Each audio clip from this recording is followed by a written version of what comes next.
ദൈവ തിരുനാമത്തിന് മഹത്വമുണ്ടാകട്ടെ.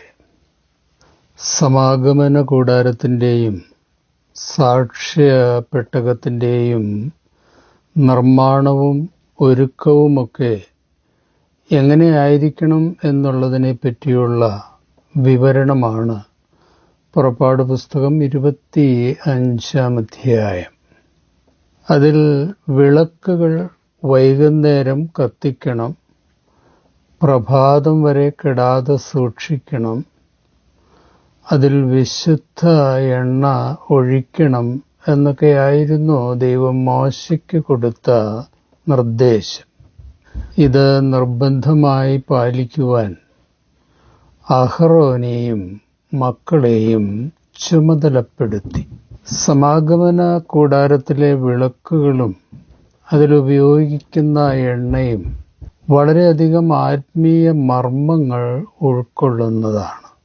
പുറപ്പാട് പുസ്തകം 25:6 വിളക്കുകൾക്കുള്ള എണ്ണ, അഭിഷേക തൈലത്തിനുള്ള സുഗന്ധദ്രവ്യങ്ങൾ, ധൂപത്തിനുള്ള സുഗന്ധവസ്തുക്കൾ എന്നിവ കാണിക്കയായി സമർപ്പിക്കുവാൻ ഇസ്രായേൽ മക്കളോട് നീ പറയണം. വിശ്വാസികളും സഭയും പാപാന്ധകാര ലോകത്ത് മുടങ്ങാതെ തെളിഞ്ഞു കത്തേണ്ട വിളക്കുകളാണ്. ഈ വിളക്കുകൾ പ്രകാശിക്കണമെങ്കിൽ അതിൽ പരിശുദ്ധാത്മാവും നിർമ്മല സുവിശേഷവുമായ എണ്ണ കൊണ്ട് നിറയണം. ക്രിസ്തുവിനു വേണ്ടി കുടുംബത്തിലും ദാമ്പത്യത്തിലും സഭയിലും സമൂഹത്തിലുമൊക്കെ പ്രകാശിക്കേണ്ട വിളക്കുകളാണ് നമ്മൾ ഓരോരുത്തരും. സമാഗമ കൂടാരത്തിലെ പ്രതീകാത്മകമായ വിളക്കുകളുമായി ബന്ധപ്പെട്ട് നമ്മുടെ ആത്മീയ ജീവിതത്തിന് മാർഗനിർദ്ദേശം നൽകുന്ന 4 കാര്യങ്ങൾ നമുക്ക് ചിന്തിക്കാം. 1. പരിശുദ്ധാത്മ ചൈതന്യമാകുന്ന എണ്ണയില്ലാത്ത വിളക്കുകളെല്ലാം കെട്ടുപോകും.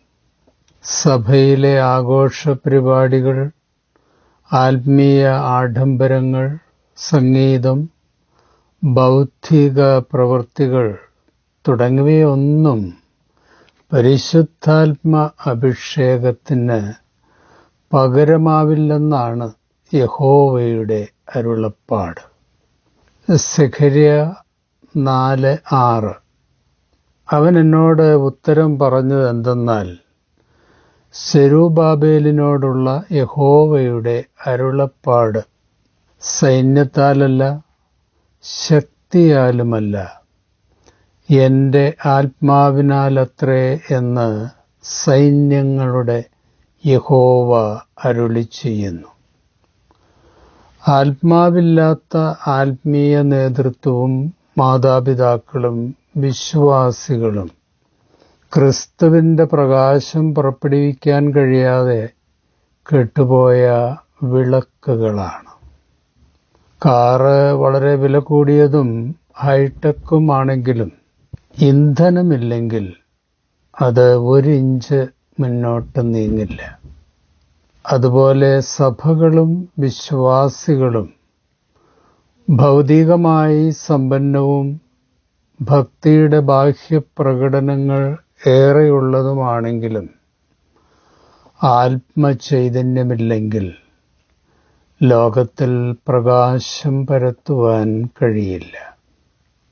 വിളക്ക് പ്രകാശത്തോടെ കത്തുവാൻ അതിൽ ശുദ്ധമായ എണ്ണ ഉണ്ടായിരിക്കണമെന്നതാണ് 2ാമത്തെ മർമ്മം. നിർമ്മല സുവിശേഷവും പരിശുദ്ധാത്മകൃപയും വിശ്വാസികളിലും നേതൃത്വത്തിലും നിറയുമ്പോൾ സഭ ലോകത്തിൽ പ്രകാശം പരത്തുന്ന വിളക്കുകളാകും. ആദ്യകാല ക്രിസ്ത്യാനികൾക്ക് ലോകത്തെ പ്രകാശിപ്പിക്കുവാനും അനേകരെ ക്രിസ്തുവിലേക്ക് ആകർഷിക്കുവാനും കഴിഞ്ഞത് അവരിൽ ജ്വലിച്ച പരിശുദ്ധാത്മ ചൈതന്യവും നിർമ്മല സുവിശേഷവും മൂലമായിരുന്നു. അതുതന്നെയായിരുന്നു തൻ്റെ ശിഷ്യന്മാരെ പറ്റിയുള്ള കർത്താവിൻ്റെ ആഗ്രഹം. മത്തായി 5-ാം അധ്യായം. അങ്ങനെ മനുഷ്യർ നിങ്ങളുടെ നല്ല പ്രവൃത്തികളെ കണ്ട് സ്വർഗസ്ഥനായ നിങ്ങളുടെ പിതാവിനെ മഹത്വപ്പെടുത്തേണ്ടതിന് നിങ്ങളുടെ വെളിച്ചം അവരുടെ മുമ്പിൽ പ്രകാശിക്കട്ടെ. കപടഭക്തി ദിവ്യപ്രകാശത്തിൻ്റെ ശോഭ കെടുത്തും. ക്രിസ്തുവിൻ്റെ രക്തത്താൽ വിശുദ്ധീകരിച്ച ഹൃദയത്തിൽ പരിശുദ്ധാത്മാവ് നിറയുമ്പോൾ നമ്മൾ സാക്ഷ്യമുള്ള പ്രകാശദീപങ്ങളായി വിളങ്ങും. ലോകത്തിൻ്റെ വെളിച്ചമായ ക്രിസ്തുവിൻ്റെ പ്രകാശം നമ്മളിലൂടെ പ്രതിബിംബിക്കുമ്പോൾ അനേകർ ക്രിസ്തുവിൻ്റെ മഹത്വം ദർശിക്കും. സഭകളും ഭവനങ്ങളും വിശ്വാസികളും ക്രിസ്തുവാകുന്ന വിസ്മയ വിളക്കിനെ വഹിക്കുന്ന തണ്ടുകളാണ്, സ്റ്റാൻഡുകളാണ് എന്നതാണ് മൂന്നാമത്തെ കാര്യം. വെളിപാട് 1:20. എൻ്റെ വലങ്കയിൽ കണ്ട 7 നക്ഷത്രത്തിൻ്റെ മർമ്മവും 7 പൊൻനില വിളക്കിൻ്റെ വിവരവും എഴുതുക. 7 നക്ഷത്രം 7 സഭകളുടെ ദൂതന്മാരാകുന്നു. 7 നില വിളക്ക് 7 സഭകൾ ആകുന്നു എന്ന് കൽപ്പിച്ചു. പാപം, വെറുപ്പ്, ധാർമ്മിക അശുദ്ധി, നിരാശ തുടങ്ങിയ കൂരിരുട്ടിലാണ് ലോകം. സഭകൾ പരിശുദ്ധാത്മ അഭിഷേക തൈലത്താൽ കത്തിജ്വലിക്കുമ്പോൾ ക്രിസ്തുവിൻ്റെ പ്രകാശം ലോകം ദർശിക്കും.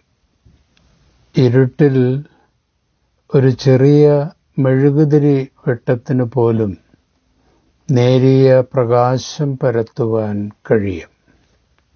അതുപോലെ സഭകൾ ആത്മചൈതന്യത്താൽ നിറയുമ്പോൾ, പ്രകാശിക്കുമ്പോൾ വ്യക്തികളിലും കുടുംബങ്ങളിലും രാഷ്ട്രത്തിലും ക്രിസ്തുവിൻ്റെ പ്രകാശം പരക്കും. അത് ശ്രദ്ധേയമായ പരിവർത്തനങ്ങൾ വ്യക്തികളിലും സമൂഹത്തിലും ഉണ്ടാക്കും. സഭകളുടെ ആസ്തി, ജനസംഖ്യ, ഭൗതിക സംവിധാനങ്ങൾ, തിയോളജി ജീനിയസുകൾ ഇതൊന്നും വലിയ കാര്യങ്ങളല്ല. സഭ പ്രകാശം പരത്തുന്നുണ്ടോ, സഭയിൽ വെളിച്ചമുള്ള മനുഷ്യരുണ്ടോ എന്നതിലാണ് കാര്യം. സുവിശേഷ ദീപം തോളിലേന്തി ക്രിസ്തുവിൻ്റെ പ്രകാശം പരത്തുന്ന മാതാപിതാക്കളും ഇടയന്മാരും വിശ്വാസികളുമാണ് സമൂഹത്തിൽ ഗുണപരമായ മാറ്റങ്ങൾ ഉണ്ടാക്കുന്നത്. നമ്മുടെ ഹൃദയവിളക്കുകളിൽ പരിശുദ്ധാത്മ കൃപ നിറയുവാൻ ഒരുക്കപ്പെട്ട ഹൃദയവും പ്രാർത്ഥനയും സമർപ്പണവും ആവശ്യമാണ് എന്നതാണ് നാലാമത്തെ കാര്യം. ഒരുക്കപ്പെട്ട ഹൃദയവിളക്കുകളിലാണ് ആത്മചൈതന്യം നിറയുന്നത്. ഹൃദയം സമർപ്പിച്ച് വിനയപൂർവം അപേക്ഷിക്കുന്നവരിലേക്ക് കൃപയുടെ ചാലുകൾ പെരുന്നതിയായി ഒഴുകിയെത്തും. ലൂക്കോസ് 11:13. അങ്ങനെ ദോഷികളായ നിങ്ങൾ നിങ്ങളുടെ മക്കൾക്ക് നല്ല ദാനങ്ങളെ കൊടുക്കുവാൻ അറിയുന്നുവെങ്കിൽ സ്വർഗസ്ഥനായ പിതാവ് തന്നോട് യാചിക്കുന്നവർക്ക് പരിശുദ്ധാത്മാവിനെ എത്ര അധികം കൊടുക്കും.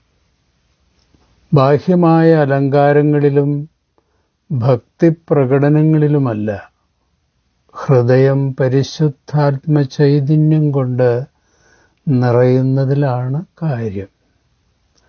ആത്മനിറവോടെ നിർമ്മല സുവിശേഷം പങ്കുവയ്ക്കുന്ന തിരുവചന ശുശ്രൂഷകരെയാണ് ഇന്ന് സഭയ്ക്കും ലോകത്തിനും ആവശ്യം. ക്രിസ്തീയ സാക്ഷ്യത്തിൽ ജീവിക്കുന്ന കുടുംബങ്ങളാണ് ലോകത്തിൽ ഉണ്ടാകേണ്ടത്. പാപപ്രലോഭനങ്ങളെ അതിജീവിച്ച് തിരുവചനത്തിൻ്റെ വഴിയിലൂടെ മുന്നേറുന്ന യുവ സമൂഹമാണ് ഇന്ന് ലോകത്തിൻ്റെ ആവശ്യം. മുടങ്ങാതെ കത്തിക്കൊണ്ടിരിക്കേണ്ട സമാഗമന കൂടാരത്തിലെ വിളക്കുകളെ പറ്റിയുള്ള ദൈവത്തിൻ്റെ കൽപ്പനയുമായി ബന്ധപ്പെട്ട 4 ആത്മീയ മർമ്മങ്ങളാണ് നമ്മൾ ചിന്തിച്ചത്. പരിശുദ്ധാത്മ ചൈതന്യമാകുന്ന എണ്ണയില്ലാത്ത വിളക്കുകളെല്ലാം കെട്ടുപോകും. 2. വിളക്ക് പ്രകാശത്തിൽ കത്തുവാൻ അതിൽ ശുദ്ധമായ എണ്ണയുണ്ടായിരിക്കണം. 3. സഭകളും ഭവനങ്ങളും വിശ്വാസികളും ക്രിസ്തുവാകുന്ന വിസ്മയ വിളക്കിനെ വഹിക്കുന്ന തണ്ടുകളാണ്. 4. നമ്മുടെ ഹൃദയ വിളക്കുകളിൽ പരിശുദ്ധാത്മകൃപ നിറയുവാൻ ഒരുക്കപ്പെട്ട ഹൃദയവും പ്രാർത്ഥനയും സമർപ്പണവുമാണ് ആവശ്യം. പ്രിയ സഹോദരങ്ങളെ, ആത്മാവില്ലാത്തവർ കെട്ടുപോയ വിളക്കുകളാണ്. ആത്മചൈതന്യം നിറഞ്ഞവർ പാപാന്ധകാര ലോകത്ത് ക്രിസ്തുവിൻ്റെ പ്രകാശം പരത്തുന്നവരാണ്. നമ്മുടെ സഭയും ആത്മീയ നേതൃത്വവും പരിശുദ്ധാത്മ ചൈതന്യം നിറഞ്ഞ തെളിഞ്ഞു കത്തുന്ന വിളക്കുകളായി തീരുവാൻ നമുക്ക് പ്രാർത്ഥിക്കാം. പ്രിയന്റെ വരവ് സമാഗതമായിരിക്കുന്ന ഈ കാലങ്ങളിൽ നമുക്ക് നമ്മോട് തന്നെ ചോദിക്കാം, വിളക്കിൽ എണ്ണയുണ്ടോ? കർത്താവിൻ്റെ ഉപമയിലെ 10 കന്യകമാരുടെ വിളക്കുകളിൽ 5 എണ്ണയുള്ളതും 5 എണ്ണയില്ലാത്തതുമായിരുന്നു.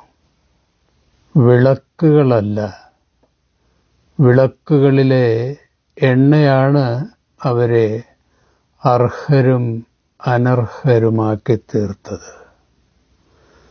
വിശുദ്ധിയെ തികച്ച് പ്രിയന്റെ വരവിനായി നമുക്ക് ഒരുങ്ങാം. ശുഭാശംസകളോടെ എ.പി. ജോർജച്ചൻ.